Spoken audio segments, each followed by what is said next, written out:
Rasulullah SAW bersabda, ada ejaan salah dia tulis berasda tu. Tuan-tuan ubah itu tak ada apa pun. Salah eja. Ada dua golongan yang akan menjadi penghuni neraka. Keduanya belum pernah kulihat. Pertama, golongan penguasa yang mempunyai cambuk bagaikan ekor sapi yang digunakan untuk memukul orang. Kedua, perempuan yang berpakaian tetapi bertelanjang. Kedua ni kalau tuan-tuan tengok dalam bahasa Arab, Nabi tak sebut kedua. Terjemahan saja. Dia start dekat wanisaun, baris nombor 3. Wanisaun, baris nombor 3 di tengah tu. Nabi tak sebut yang kedua, tapi terjemah nak bagi mudah kita faham hadis, disebut dalam terjemahan ni kedua. Perempuan yang berpakaian tetapi bertelanjang. Mereka berlenggang-lenggok waktu berjalan, mengayun-ayunkan bahu. Kepala mereka sanggul di atas kepala mereka bagaikan bonggol ponok unta yang condong. Kedua golongan ini tidak akan masuk syurga dan tidak akan mencium bau harumnya. Sesungguhnya bau harum syurga itu sudah tercium dari jarak perjalanan yang sangat jauh. Hadis ni riwayat Imam Muslim. Hadis ni selalu dihuraikan, lalu dibaca, masyhurlah. Maka kita akan hurai sikit je. Kita pindah hadis yang seterusnya. Tapi kita tengok apa huraian Tuan Guru Syekh Fahmi Zamzam. Sebelum tu saya baca terjemahan sekali lagi, saya hurai, kita tengok di belakang. Sahabat yang dengar hadis ni daripada mulut Rasulullah nama Abu Hurairah. Nampak? Yang tu yang paling penting kali. Selalu saya sebut waktu kita nak hurai hadis ni, tak semua hadis Nabi yang didengari oleh semua sahabat. Sebab tu ada sahabat tidak meriwayatkan hadis walaupun satu.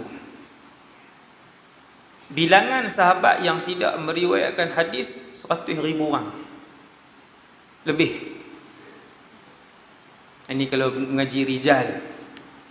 Bilangan sahabat yang tak riwayat walaupun satu hadis. Ilmu tuan ni, maklumat. Tak ada satu hadis pun dia riwayat. Sebab sahabat-sahabat ni ada di kalangan mereka yang tak pernah bersembang dengan Nabi. Nampak tapi tak pernah bersembang, cakap. Lepas tu mereka duduk jauh, Yaman, mereka duduk Iraq, tuan. Sahabat-sahabat bukan semua duduk dalam Madinah, tidak, jauh, tuan. Jadi macam Abu Hurairah ni semua orang kenal. Dia selalu duduk dengan Rasulullah, walaupun tempoh dia duduk dengan Nabi tak sampai 10 tahun, tetapi disebabkan kerapnya Abu Hurairah bersama dengan Rasulullah sallallahu alaihi wasallam, maka banyaklah hadis yang diriwayatkan oleh Abu Hurairah. Habis, yang tu je maklumat. Kata Abu Hurairah, Rasulullah sallallahu alaihi wasallam bersabda, ada dua golongan yang akan menjadi penghuni neraka. Saya berhenti. Satu, kita huraikan. Dalam neraka ada dua golongan ni sajakah? Jawapannya lebih. Yang ni ulama sebut, tuan. Semua hak saya sebut ni adalah pendapat dan huraian para ulama. Hadis ni riwayat Imam Muslim. Ada beratus ulama yang hurai Sahih Muslim, beratus. Ada ratusan ulama yang hurai Sahih Muslim. Tebal ni Sahih Muslim, ramai ulama hurai. Huraian terbaik dilakukan oleh Al-Imam An-Nawawi, nombor 1 dalam dunia Islam. Sepanjang 1200 tahun, penghurai terbaik Sahih Muslim nama dia Al-Imam Abu Zakaria Yahya ibn Sharaf Muhyiddin An-Nawawi Ad-Dimashqi Al-Syafi'i Al-Ash'ari. Itu nama penuh lah, nama pendek Imam Nawawi. Tuan-tuan, dia pensyarah terbaik. Bila tuan-tuan tengok hadis ni Sahih Muslim, tuan-tuan nak tengok huraian dia daripada siapa yang terbaik. Rujuk kitab Imam Nawawi. Tengok Imam Nawawi bagaimana dia menghuraikan hadis ni. Ada di rumah saya. Tak tebal sangat panjang ni lah. Kan, asal panjang ni je. Hak matan kan. Imam Nawawi hurai panjang ni. Imam Nawawi. Jadi kata para ulama hadis hurai satu persatu hadis Nabi dalam ni. Adakah dalam neraka nanti 2 golongan je ada neraka? Tak, lebih. Ada berpuluh-puluh golongan, bahkan ada ratusan jenis golongan dalam neraka. Tuan-tuan, ini maklumat kedua. Dalam neraka esok, wal'iyadzubillah, ada ratusan jenis golongan dalam neraka. Antaranya, golongan yang tak pernah baca Quran, golongan yang tinggal semayang, golongan yang tinggal puasa Ramadan, golongan yang suka makan riba. Maka hadis ni, bukan kita baca satu hadis, kita pun kata, cuba tengok. Dalam neraka ada 2 golongan ni je, mana ada golongan ketiga? Ni Nabi kata apa ni? Salah. Maka pemahaman yang begitu salah. Nampak tuan? Sebab apa? Sebab ada lagi ribuan dan puluhan ribu hadis lain yang cerita tentang penghuni neraka. Itu satu.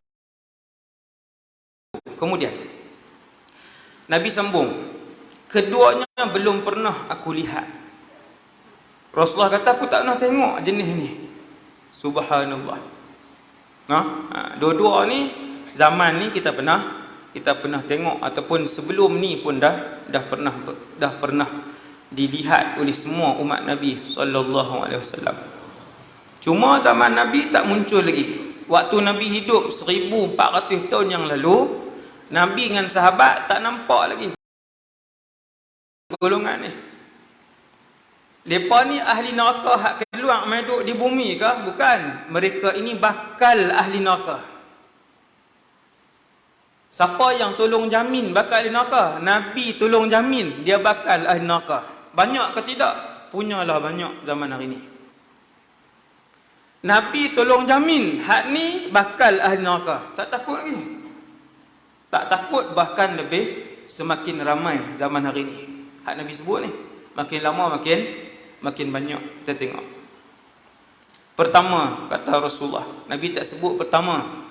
Cuma pengarang kitab ni, penterjemah kitab ni, Syekh Fahmi, dia nak memudahkan kita faham. Pertama ni mula qaumun ma'ahum. Tang qaumun tu pertama. Siapa hak nak mengaji sungguh kan? Tang qaumun tu yang pertama. Baris kedua kiri sekali, qaumun. Golongan penguasa ni pemerintah, kerajaan. Kerajaan lah. Senang lah sebut kerajaan, semua orang faham. Penguasa, pemerintah, kerajaan yang mempunyai cambuk bagaikan ekor sapi yang digunakan untuk memukul orang. Ini kumpulan yang pertama. Kerajaan, cara dia nak pukul orang banyak, macam-macam, no? Dan dia berhak untuk menetapkan hukuman-hukuman kepada pesalah-pesalah yang berlaku dalam sesebuah negara. Walaupun kadang-kala hukuman tu tak ada dalam hudud, dalam qisas, dalam ta'zir. Dalam hudud dan qisas. Hudud dan qisas ni memang wajib dah, pemerintah wajib laksanakan. Cuma Nabi pesan dah, Nabi kata yang itulah hudud dan qisas, inilah undang-undang Allah, inilah antara yang paling awal ditinggal dan diabaikan oleh pemerintah umat Islam. Ada tak hari ni? Tak ada. Nabi habaq dah. Nabi kata undang-undang yang Allah perkenalkan dalam Quran, yang Nabi ajak dalam hadis, undang-undang Islam, yang itulah yang paling awal ditinggalkan oleh pemerintah Islam. Benar yang disebutkan oleh Rasulullah. Jadi lain daripada hudud, lain daripada qisas, ada satu lagi ta'zir. Ta'zir ni hukuman yang difikirkan perlu dan sesuai oleh pemerintah. Dia keluar daripada hudud. Contohnya zaman Sayyidina Umar, ada satu orang tu, ni saya sebut contoh kecil lah, contoh kecil. Dia ada ratusan jenis, no? Satu orang ni dia terlalu kacak di Madinah tu, terlalu kacak sampai anak-anak dara duk follow. Bukan semua lah hak nakal-nakal ni, nakal-nakal ni duk ikut dia, duk minta nombor telefon contoh ni. Duk minta cari ID dia contoh nak bagi mudah faham. Sampai senomak tengok ID ni sampai orang perempuan pakat duk kan. Maka senomak laksanakan ta'zir, botakkan rambut dia. Dah segok dengan rambut kan, botakkan rambut dia. Lepas botakkan rambut dia, lagi segok, dia lagi handsome.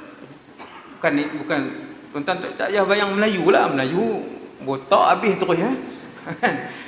Saya pergi penjara tengok botak kan, banduan-banduan lah. Dia hilang, hak kacak tu hilang, hak tampan pun tak ada kan. Bila ada rambut sikit, dia segok. Hak ni saya normal botakkan dia, lagi segok, lagi orang duk kacau dia. Maka dibuang daerah, tapi diberikan tempat tinggal. Nampak Islam kan, dia bagi tempat tinggal, dia bagi duit. Buang daerah sebab ramai sangat perempuan orang kata terpesona dengan dia. Itu tak ada dalam hudud, tak ada qisas, itu ta'zir. Itu ta'zir. Yang Nabi sebut ni pemerintah yang zalim. Cara dia jatuhkan hukuman ataupun cara dia seksa ialah menggunakan cemeti tu. Cemeti tu tak kira lah daripada hak tempat pegang tu, kemudian dia tali ke, kemudian dia besi ke, tu semua tu dipanggil sebagai siyatun. Panggil sebagai siyatun. Yang tu dah berlaku ratusan tahun yang lalu, dah banyak pemimpin pemerintah yang menggunakan benda tu. Kemudian yang kedua, perempuan yang berpakaian tetapi bertelanjang. Hak ni pun banyak kali dah, saya pun dah hurai banyak kali dah. Perempuan yang berpakaian tetapi bertelanjang. Nak kata pakai baju pun boleh sebab ada kain. Nak kata telanjang pun boleh sebab nampak semua. Nampak bentuk boleh tahu, warna kulit boleh tengok. Maka Nabi dia nak sebut benda hak nak jadi 1000 tahun tu, Nabi kata hak aku tak pernah tengok. Nabi kata kasiyatun ariyat. Pakai baju telanjang. Subhanallah, sahabat lagilah tak faham. Sahabat lagi tak faham. Nabi barangkali Nabi melihatnya dengan mata Nabi. Itu ada kemungkinan sebab Rasulullah ni banyak diperlihatkan oleh Allah Subhanahu Wa Taala benda hak nak berlaku. Nabi tengok dengan mata dia. Dan Nabi sebut kat sahabat, seperti sekarang aku sedang melihat. Syurga pun Nabi pernah tengok daripada bumi ni, neraka pun Nabi pernah tengok daripada bumi ni. Kan? Kalau takat benda-benda hak ni lagilah, syurga, arash, neraka Nabi pernah tengok daripada bumi ni. Dalam keadaan jaga ni bukan lena. Bukan lena tuan. Maka Rasulullah SAW bila Nabi sebut perkara-perkara macam ni, wallahu alam, barangkali kadang-kala Allah SWT mempamerkan kepada Nabi SAW. Kemudian kata Nabi, mereka berlenggang-lenggok waktu berjalan, mengayunkan bahu. Ma'ilatun mumilatun ma'ilat. Kepala mereka sanggul di atas kepala mereka bagaikan bonggol ponok unta yang condong. Bonggol itulah hak belakang unta tu, di kepala orang perempuan. Di kepala dia tu dibuat tinggi tu. Kedua golongan ini, hak satu guna cemeti tadi, yang kedua wanita-wanita yang berpakaian tapi telanjang. Dua-dua kumpulan ni tak masuk syurga dan tidak akan mencium bau harumnya. Sesungguhnya bau harum syurga itu sudah tercium dari jarak perjalanan yang sangat jauh. Di sini ulama bahas, tak masuk selama-lamanya ke wajib masuk neraka dulu baru masuk syurga? Jawapan dia kata para ulama, mereka ini akan masuk neraka dulu kemudian masuk syurga sekiranya mereka Islam. Kalau waktu mati itu masih Islam, tak pernah mensyirikkan Allah, tak pernah menghina Allah dan Rasulnya, tak pernah mempertikai dan menghinakan hukum Allah dan Rasulnya, kekal Islam, maka kena siksa dulu kemudian masuk syurga. Mereka kata lega masuk juga. Dia ni lega. Ingat 3 hari duduk neraka, tak ada orang masuk 2 hari tuan. Neraka tak ada orang masuk 2 hari. Sehari akhirat 1000 tahun dunia. Berapa hari nak? Kalau macam tu sehari dah lah ustaz, 1000 tahun dunia. Jarak dia 1000 tahun, tuan-tuan kali ya. Sehari 24 jam kali 360 kali 1000. 24 kali 360 kali 1000. Dapatlah tempoh duduk sehari dalam neraka. Wal'iyadzubillah. Bakar tuan lah. Bakar bukan duduk bawah terik matahari. Subhanallah. Jadi dua kumpulan ni kalau Islam maka dia akan masuk neraka, habis siksa, kemudian baru masuk syurga. Bukanlah maksud daripada hadis ni disebutkan oleh para ulama, bukanlah maksud mereka kekal selama-lamanya dalam neraka, tidak. Sebab dalam akidah kita, dalam akidah Ahlus Sunnah wal Jamaah, orang yang buat dosa besar dia tak kekal selama-lamanya dalam neraka sekiranya mereka mati Islam. Yang ni akidah ni. Ini akidah. Setiap orang Islam yang melakukan dosa besar dan mati dalam keadaan Islam, mereka takkan kekal dalam neraka. Itu akidah kita. Kita tengok keterangan yang dibuat oleh Syekh Fahmi. Saya baca yang mana yang perlu hurai, kita hurai. Muka surat 40. Kebenaran sabda Rasulullah sallallahu alaihi wasallam ini dapat kita lihat dari keadaan masyarakat hari ini. Ada golongan yang sesuka hatinya sahaja memukul orang lain dengan cambuk. Mereka bertindak dengan hukum rimba. Dan banyak perempuan yang berpakaian tetapi bertelanjang. Maksudnya, kalau mahu dikatakan berpakaian pun boleh kerana masih ada secarik kain di atas badannya. Dan kalau mahu dikatakan bertelanjang pun boleh kerana walaupun berpakaian tetapi hanya secarik kain saja, dan anggota tubuh yang lain semua dibuka. Tuan, hari ini makin masuk tahun baru makin celaru. Bukan kata makin elok lah. Makin masuk tahun baru makin zalim. Makin masuk tahun baru makin ramai hak tinggal semayang. Makin masuk tahun baru, sekali reling je TV tu, makin banyak yang tak tutup aurat. Ni tajuk tak tutup aurat ni, hak Nabi sebut ni. Tak tutup aurat lah. Sehingga kan mata-mata orang Islam, mata umat Islam, umat Nabi Muhammad, bila tengok TV, tengok tak tutup aurat, benda tu tak ada apa? Tak ada apa. Sebab apa? Sebab hak baca berita tak tutup aurat, hak buat iklan tak tutup aurat, yang berlakon tak tutup aurat, kita tengok tak ada apa. Yang tengok TV lah, yang tengok TV, yang selamatnya tak tengok lah. Maka semakin ramai, yang semakin teruk ni akan semakin bertambah, dan begitulah yang akan berlaku sampai kiamat. Kecuali satu zaman saja, iaitu pada zaman datangnya Nabi Isa. Waktu tu jadi baik, jadi elok, kemudian lepas pada tu dia kembali rosak. Waktu Sayyidatuna Aisyah ni bilik dia yang maqam hari ni lah, di rumah Sayyidatuna Aisyah. Lalu saya sebut lepas ni kalau pergi umrah, tanya mutawif mana rumah isteri-isteri Rasulullah. Kan, terus dia tunjuk tu dua tepi tu, semua duduk dekat-dekat tu je. 9 buah rumah isteri Nabi tu semua duduk keliling tu. Bukan rumah, bilik je. Bilik. Rumah Aisyah yang maqam hari ni. Bila Nabi wafat, jasad Rasulullah dikebumikan dalam rumah Sayyidatuna Aisyah, hak bilik tu, dalam bilik yang sama. Kemudian Sayyidatuna Aisyah duduk mana? Duduk situ juga. Orang Melayu kata apa? Tak takut hantu kah? Kubur kan? Kubur orang Melayu. Beza. Saya duduk di Syria dulu, memang tak sama. Memang tak sama.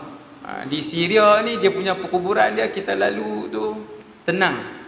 Tapi perkuburan kita kalau lalu malam-malam sorang-sorang, walaupun dia tak keluar ligan, tapi lalu tu berasa dia ada ikut kan. Tengok tak ada apa. Tapi perkuburan Islam lain. Itu tajuk lain. Sayyidatuna Aisyah lepas Nabi dikebumikan di situ, dia duduk di situ. Nak cerita apa ni? Kata Sayyidatina Aisyah, ketika Rasulullah dikebumikan, aku masih lagi menyalin pakaianku di tepi baginda. Pakai baju lah, pakai baju, bukan telanjang tuan, pakai baju, tukar baju. Kemudian Sayyidina Abu Bakar wafat. Kata Sayyidatina Aisyah, aku masih lagi menukar pakaianku di dalam bilik tersebut. Ketika Nabi ada, yang tu suamiku. Ketika Abu Bakar dikebumikan radhiyallahu anhu, Aisyah kata yang tu ayahku. Yang ketiga siapa? Sayyidina Umar. Kemudian kata Sayyidatuna Aisyah, tuan-tuan tengok warak sahabat. Kemudian apabila ba'da an dufina Umar, ma khala'tu thawban wala libasan. Selepas Sayyidina Umar dikebumikan di bilik itu, aku tidak lagi menukarkan pakaianku di situ. Li'annahu ajnabiyyun la yahillu li. Kerana Umar adalah orang luar yang tidak halal bagiku. Padahal yang tu jenazah dah, maksudnya dikebumikan dah. Tapi sahabat radhiyallahu anhunna radhiyallahu anha, warak mereka salin baju tuan tepi kubur. Waktu Rasulullah ada, yang tu suami dia. Waktu Abu Bakar, yang tu ayah dia. Waktu tanam Sayyidina Umar ke bumi Sayyidina Umar, dia kata aku tak pernah tukar dah di situ. Malu. Padahal jenazah di bawah. Warak sahabat. Hari ni bukan depan suami, depan orang tak kenal dia buka aurat. Depan orang tak kenal. Ditunjuk rambut dia, dia tunjuk badan dia, dia tunjuk paha dia. Punya tak ada malu zaman hari ni. Ketika turun ayat hijab, yudnina min jalabibihinna, ayat hijab tu saya tak ingat ayat penuh dia. Waktu turun ayat hijab, Allah Subhanahu Wa Taala suruh wanita-wanita muslimah. Waktu tu turun di Madinah lah, Nabi duduk di Madinah. Turun dekat orang lelaki, suami-suami ni pekat balik. Habis Nabi cakap, Nabi hurai ayat ni untuk apa? Allah Ta'ala suruh tutup semua bahagian depan ni bagi labuh. Maka suami-suami pun pekat balik. Ada seorang muslimah, duduk tepi jalan. Dia tengok orang pekat balik, kalut masuk dalam rumah, kalut lari balik.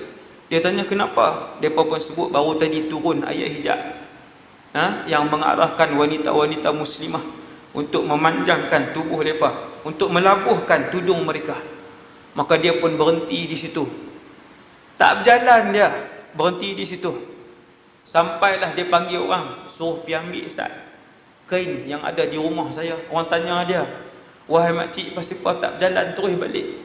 Dia kata aku tak sanggup untuk berjalan satu tapak di atas muka bumi Allah dalam keadaan melakukan dosa kepada Allah. Duduk tang tu. Hari ni bukan tak berjalan setapak, berjalan berpuluh kilometer naik atas. Tak tutup aurat. Atas muka bumi Allah. Punya tak ada rasa takut dengan Allah hari ni. Tak ada rasa takut dengan Allah. Hilang rasa takut dengan Allah Subhanahu Wa Taala kerana hilang dan tipisnya iman yang ada dalam hati kita. Itu je ukuran dia tuan. Itu ukuran dia. Kemudian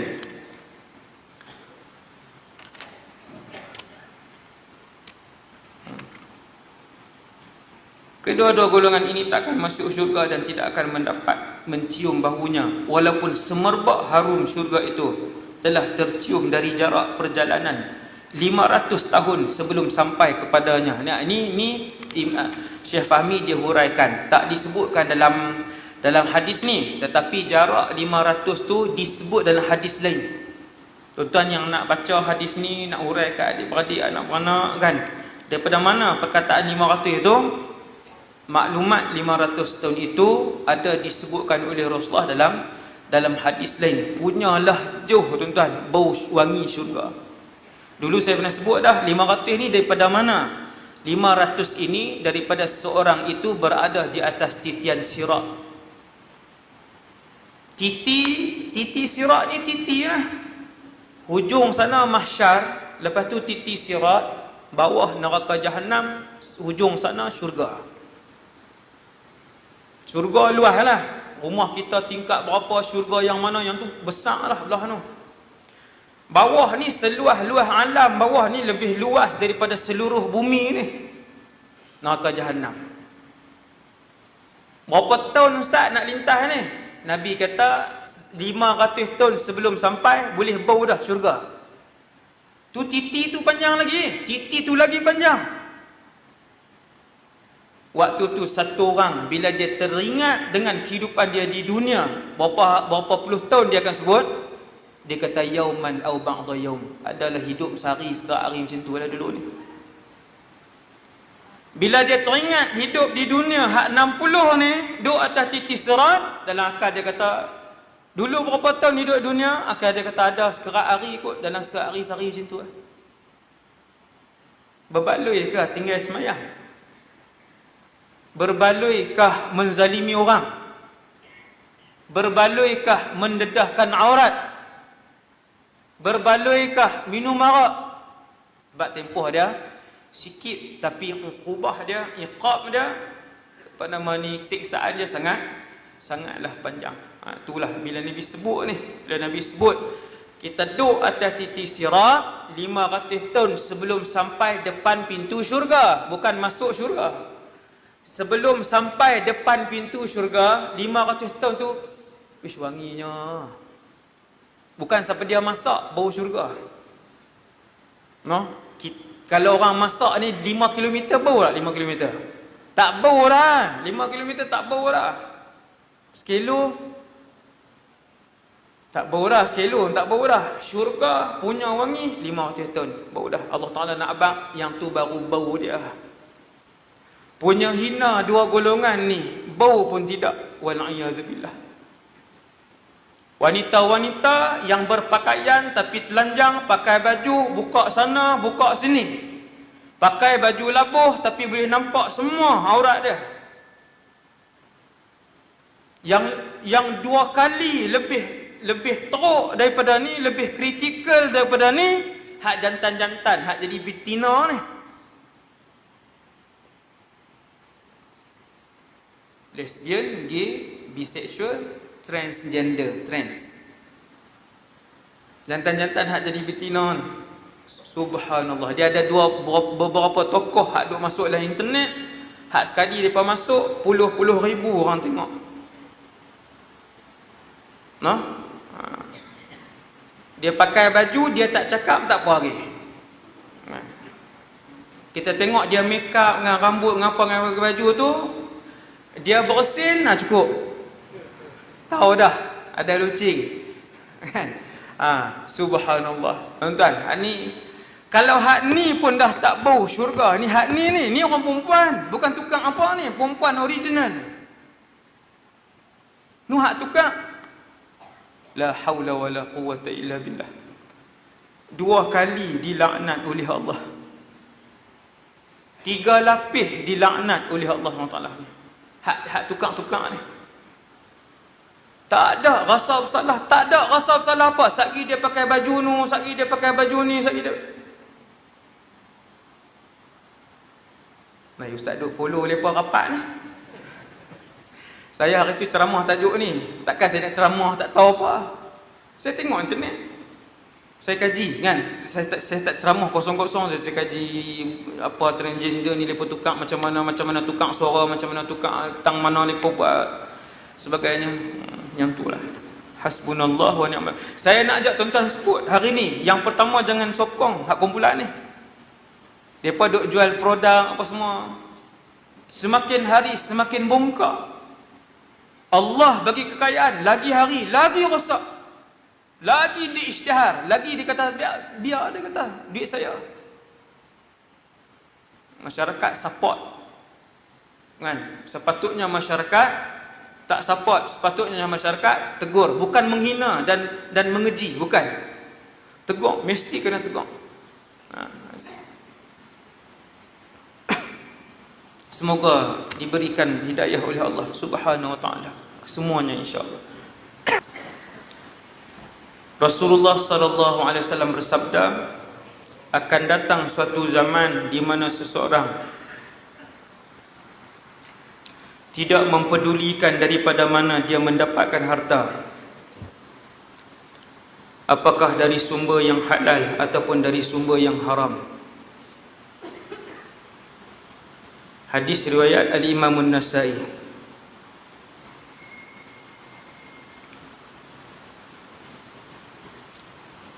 Keterangan. Kita baca sikit uraian daripada Syekh Fahmi Zamzam, satu perenggan je Syekh Fahmi huraikan hadis ni. Zaman sekarang ni merupakan zaman ketandusan rohani dan zaman materialism. Zaman materialism.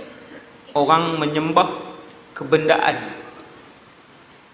Kaya orang hormat, kaya orang kawan, kaya orang pakat tunduk kat dia.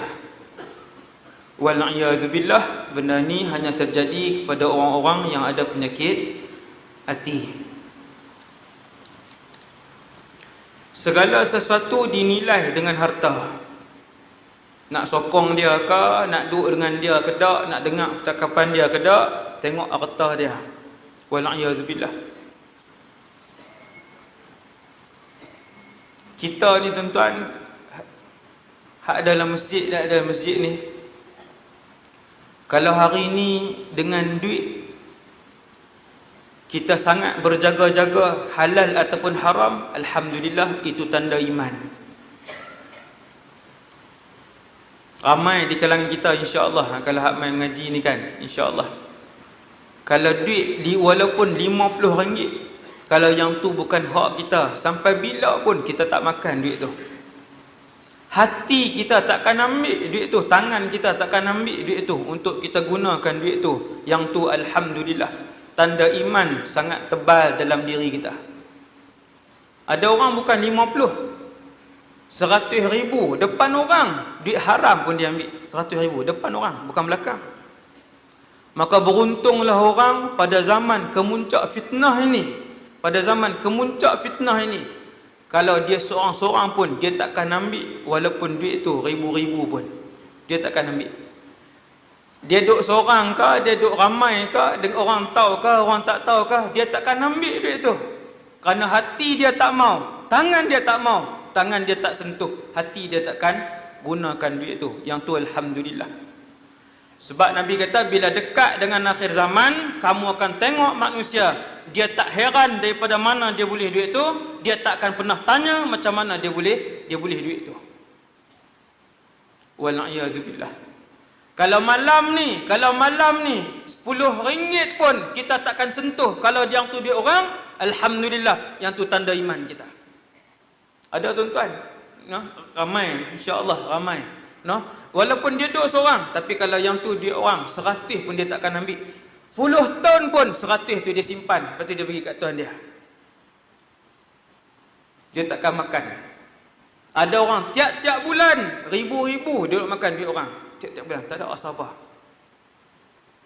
Ribu-ribu tiap-tiap bulan tak ada rasa apa. Kerana apa? Karena tiada iman dalam hati dia. Ini bahaya ni. Yang nak tapih bagi rasa takut ni apa tuan-tuan? Iman. Kalau iman itu banyak, kalau iman itu tebal, dia akan menggeletarkan tubuh orang tu. Terketak-ketak tuan-tuan nak buat maksiat, bergetar badan. Para sahabat radhiyallahu anhum ambil semayang, bergetar dah badan. Getar badan ni. Iman sedang menghalang orang tu daripada melakukan dosa. Ada orang 1,000 tak ambil, 100,500 ambil. Dia kata, jadilah ustaz duk belajar kan, duk belajar, duk mati tengah-tengah tu. No? Benda haram ni sekupang pun dia jadi darah daging. Benda haram 10 sen, RM1 dia jadi darah daging. Fama nabata min haram fannaru aula bihi. Nabi kata, daging-daging yang tumbuh daripada sumber yang haram, nerakalah yang lebih utama untuk daging itu. Tumbuh tuan, RM1 pun dia jadi darah daging.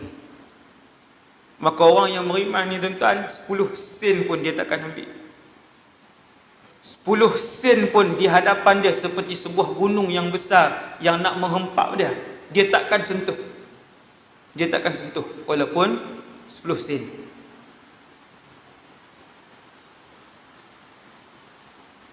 Yang ni yang antara yang saya ajak di sekolah saya. Hak dulu, hak lama, sekolah lama saya 3 tahun. No, alhamdulillah. Tak ada RM1 pun yang dicuri selama 3 tahun. Saya tutup waktu tu, buka tempat baru. Ni pelajar-pelajar ni main 3 orang nak bawa semua tak muat. No, lah ni buka tempat baru. Antara benda yang kita terapkan yang tu juga. Kan? Kira dia jumpa RM10 pun dia tak teringin untuk guna. Hati dia tolak, tangan dia tolak. Tuan-tuan, di suatu zaman seorang manusia juta-juta pun dia makan walaupun benda tu haram. Ni duk ada satu kes ni, tuan-tuan. Duk ada satu kes.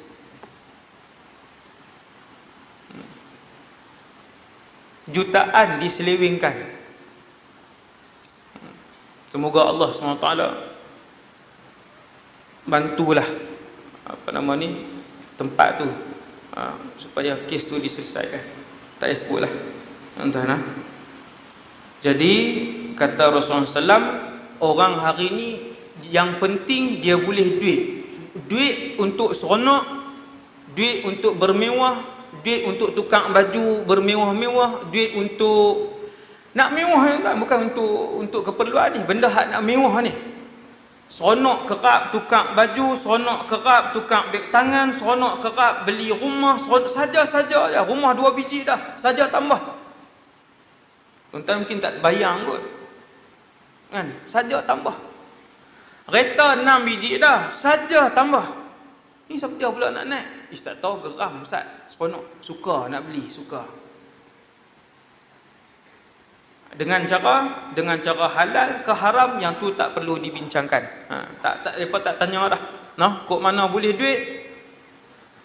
Pakat terpa dalam tersebut. Noh, jual benda yang mudarat orang pun tak kira. Janji boleh duit. Maka tuan-tuan hati-hatilah. Hati-hati. Banyak benda di luar sana hanya dengan bantuan daripada Allah SWT kita selamat. Tengok hadis seterusnya 42. Surat 42 hadis 17. Harta riba ada di mana-mana. Pendek je hadis ni. Daripada Sayyidina Abi Hurairah radhiyallahu anhu, dia berkata, Rasulullah sallallahu alaihi wasallam bersabda, akan tiba suatu zaman tidak ada seorang pun kecuali dia terlibat dalam memakan harta riba. Kalau ia tidak memakannya secara langsung, ia akan terkena juga debu-debunya. Wal'iyadzubillah. Riba ni tajuk ceramah. Tuan-tuan kena panggil juga cadang Ustaz ni, panggil pakar-pakar. Di mana ada riba dalam kehidupan kita, maka ustaz tu dia boleh hurai lah, hak pakar kan, pakar muamalat ni, dia boleh hurai dalam kehidupan seharian berapa banyak riba ada. Tang penggunaan kad kita, tang pelaburan kita, tang pinjaman kita. Maka tuan-tuan akan tengok tiap-tiap rumah ada orang yang memakan dan mengamalkan riba, seperti yang disebut oleh Rasulullah sallallahu alaihi wasallam. Tuan-tuan tengok Nabi sebut apa? Nabi kata, sayati 'alan la ya'tiyanna 'alan nasi zamanun. Tuan-tuan yang mengaji bahasa Arab, layak tiyan ni, lam tu waqi'ah fi jawabil qasam. Kemudian ada nun taukid. Dua-dua tu taukid. Layak tiyanna, pasti akan datang. Tu cara nak terjemah. Satu zaman Nabi kata, tak ada seorang pun kecuali dia terlibat dengan riba. Zaman bila tu? Hari ni. Bank makin kurang ke makin banyak? Makin banyak. Alhamdulillah di Malaysia bank-bank konvensional ni, bank ada dua, konvensional, riba lah. Riba dengan tu dengan insurans apa semua itulah yang tak Islamik. Yang kedua perbankan Islam. No? Yang kedua perbankan Islam. Dulu Maybank satu je, konvensional. Kemudian dia wujudkan satu lagi, Maybank Islamic Maybank. Dulu bank rakyat satu je. Kemudian dia tukar keseluruhan bank rakyat Islamik. Sistem dia Islamik, perbankan Islamik. No? Panjang, segi panjang. Tapi tuan-tuan, riba ni yang buat pinjaman dengan bank konvensional, riba. Dah selesai. Berapa ramai yang buat pinjaman kereta, yang buat pinjaman rumah, yang buat loan peribadi dengan bank konvensional. Balik cari, tengok kan, oi, kita punya pinjaman bank mana? Kan? Perbankan Islam ke yang konvensional? Dia RSB ada yang konvensional, ada yang Islamik. Maybank ada yang konvensional, ada yang Islamik. Public Bank ada yang konvensional, ada yang Islamik. Hong Leong ada yang konvensional, ada yang Islamik. Semua tu dulu konvensional kecuali bank Islam. No? Kecuali bank Islam. Bermula dengan kerajaan Kelantan, dia tarik semua duit dia buh dalam bank Islam. Bank-bank lain mula mewujudkan perbankan Islamic banking, Islamic perbankan Islam. Bermula pada situ. Panjanglah cerita dia, tuan-tuan. Bermula daripada kerajaan Kelantan, dia tarik semua duit dia buh dalam bank Islam saja. Bank Islam tuan-tuan tengok itulah. Bank Islam, bermula daripada situ bank-bank lain pun mewujudkan perbankan Islam. Jadi dua akaun, beza dua akaun tu dia passing terus modal dia. Macam Maybank dia ada dua, konvensional dengan perbankan Islam. Maybank perbankan Islam punya, no? Yang Maybank perbankan Islam ni dia tak guna hak modal ni, dia passing terus modal asing. Lepas tu mula di situlah pelaburan dia. Tahu tak?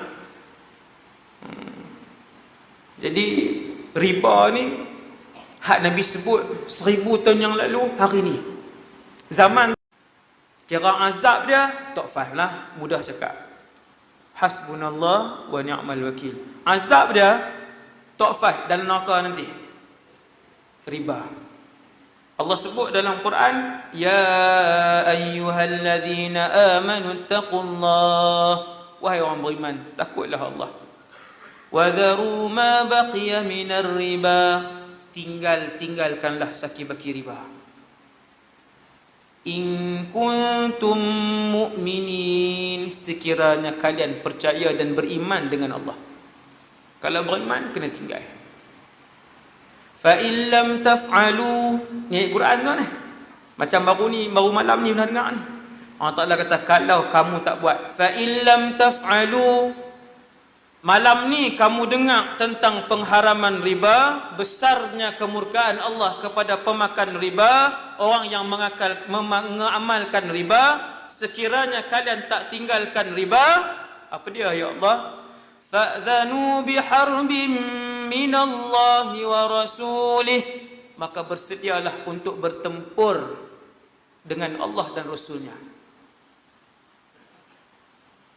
Fa'dhanu biharbin, sedia untuk bertempur dengan Allah. Ulama tafsir, bukan ulama hadis, ulama tafsir bagi dua kumpulan. Nak urai macam mana ayat ni ni? Perang dengan Allah dan Rasul. Nak urai macam mana? Kata Ibnu Abbas ni ulama tafsir nombor 1 umat Nabi Muhammad. Ulama tafsir nombor 1 umat Nabi Muhammad, nama dia Ibnu Abbas radhiyallahu anhuma. Dia kata ayat ni bermaksud di akhirat kelak Allah akan bagi senjata kepada orang yang makan riba ni, kemudian Allah akan ajak perang. Hasbunallah wa ni'mal wakil. Riba, Nabi kata akan datang satu zaman kalian akan tengok tiap-tiap orang mengamalkan riba. Hampir tiap-tiap orang mengamalkan riba. Ini zaman dia. Ini zaman dia. Tengok tuan-tuan, balik tengok balik. Kena cek balik. Ayat ni baru satu ayat saya baca tuan. Ni baru satu ayat tentang riba. Cukup. Kita tengok hadis yang seterusnya. Daripada Abu Malik Al-Ash'ari radhiyallahu anhu, katanya, sahabat Nabi, dia yang dengar hadis ni daripada Nabi. Boleh jadi dia seorang aja dengar. Ada hadis tuan-tuan dia seorang aja dengar. Banyak. Rasulullah sallallahu alaihi wasallam bersabda, sesungguhnya akan ada sebahagian dari umatku minum apa, tetapi mereka menamakannya dengan nama yang lain. Subhanallah. Banyak ada buh nama lain. Kalau bahasa Arab khamrun, arak dalam bahasa Arab khamrun. Dengan buh nama Muhammad Khamar pula. Bukan boleh kan, dia tengok kat negara Arab sikit. Tapi kalau khimar lain pula. Khimar lain, himar lain pula. Himar hak dongki itulah. Kan, khamrun arak. Tapi kita akhir zaman ni orang tak sebut arak. Subhanallah. Benda tu mabuk, benda tu haram, benda tu arak, tapi depa buh nama lain. Depa panggil stout. Dia panggil beer. Dia panggil champagne. No, dia buh nama-nama lain. Semua tu adalah haram. Kemudian apa kata Rasulullah?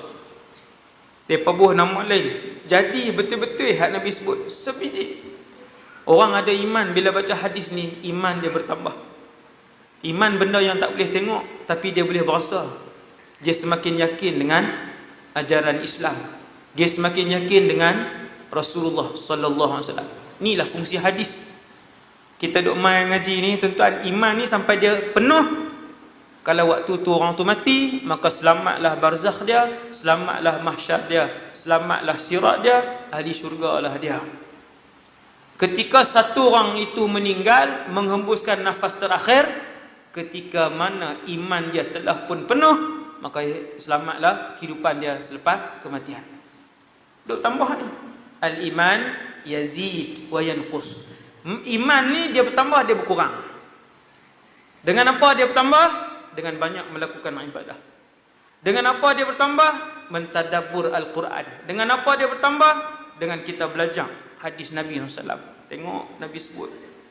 Nabi kata kamu akan tengok akhir zaman esok orang minum arak, tapi dia tak buh nama arak, dia buh nama lain, padahal minuman itulah yang haram. Berbelah-belah nama, whisky lah apa, macam-macam nama-nama yang diberikan oleh orang hari ini. Nabi sebut mereka minum arak sambil diiringi dengan alunan muzik dan nyanyian perempuan. Subhanallah. Di kelab-kelab malam yang bukan semakin kurang, bilangan kelab malam ni semakin bertambah. Waktu operasi dia bukan semakin pendek, operasi dia semakin panjang. Walaupun menteri dia duk rahmatan lil alamin, tapi waktu untuk operasi makin panjang. Sebab bagi rahmat kepada bukan Islam. Tak kira kena sebut. Bilangan bukan pasal malam dah, no. Pasal malam tak apa. Kelab malam makin bertambah. Bukan makin kurang, makin bertambah. Nabi kata mereka minum, kemudian mereka buh nama lain. Waktu mereka minum tu, mereka akan mendengar juga nyanyian orang lain, nyanyian wanita dan sebagainya. Sebiji. Macam Nabi sebut tu dalam kelab-kelab kan, dengan menari, menari, muzik, mendengar muzik dan sambil menyanyi.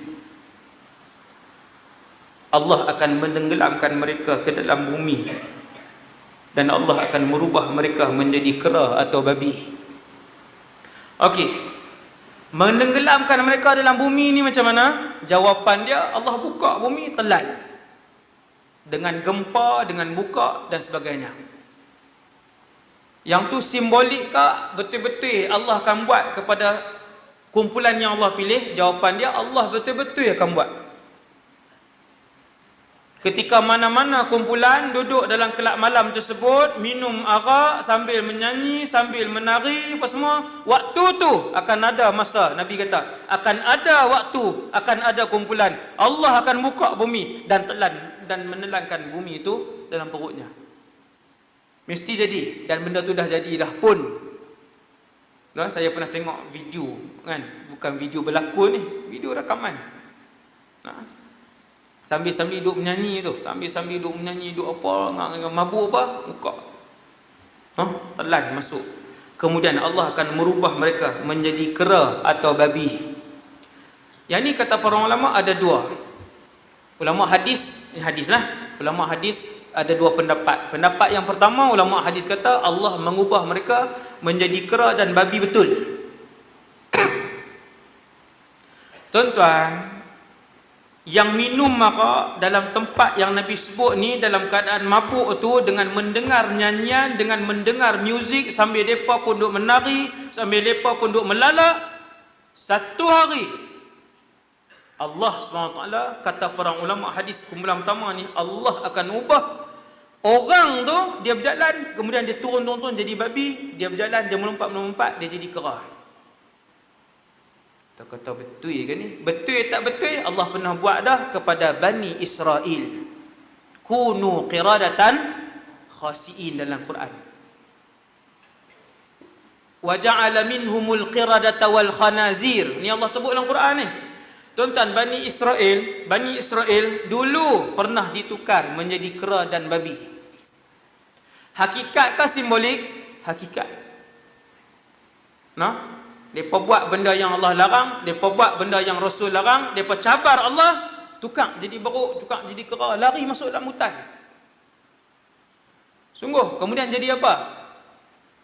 Akhirnya generasi itu pun mati. Generasi itu mati.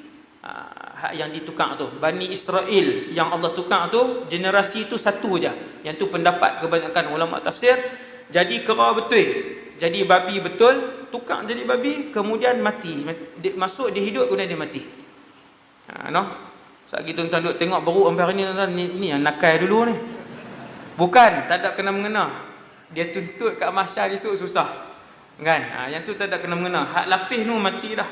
Kekumpulan kedua para ulama sebut, Allah tukar perangai mereka menjadi seperti perangai kera dan perangai babi.